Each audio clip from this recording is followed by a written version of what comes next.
लोकवार्ता news 24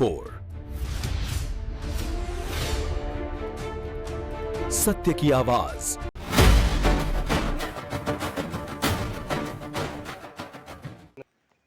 Om Sairam.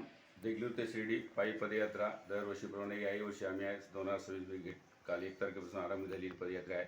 2009ला ही पदयात्रा चालू झाली होती। आंध्र, महाराष्ट्र, कर्नाटक आणि तेलंगणा अशा 4 सीमे राज्यातून ही पदयात्रा निघत असते। मराठवाड्यातील पहिलीच पदयात्रा आहे की 4 सीमांमधून। यामध्ये अनेक साई भक्त आहेत, विविध जाती धर्माची मुलं सोबत आहेत आणि देगलूरसोबतच मुखेडचे साई भक्त देखील आमच्या पालखीला जोडलेले आहेत। मुखेड शहरामध्ये देखील दरवर्षीप्रमाणे याही वर्षी साई माऊलींचं, साई पालखींचं भव्य दिव्य असं स्वागत करण्यात आलेले आहे आणि साई सेवा मित्र मंडळ देगलूर आणि साई संस्थान साईनगर देगलूरच्या वतीनं हे संयुक्तरित्या 2009मध्ये आरंभ केली पदयात्रा। यावर्षी वर्ष 17वे आम्ही गाठत आहोत। यामध्ये 300 मुलं साईभक्त आमचे पायी चालत आहेत। बाकी सर्व व्यवस्थेमध्ये आम्ही 50 साईभक्त आहोत। अशी दरवर्षी विविध जाती धर्माच्या लोकांना सोबत घेऊन ही साई पालखी जात असते आणि बाबांना 1 तारखेला नवीन वर्षाचा आरंभ करतो।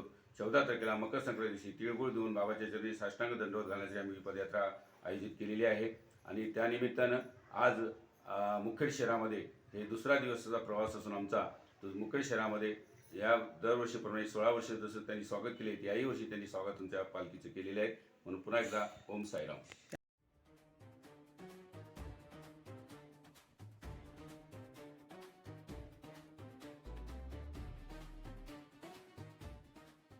लोकवार्ता न्यूज 24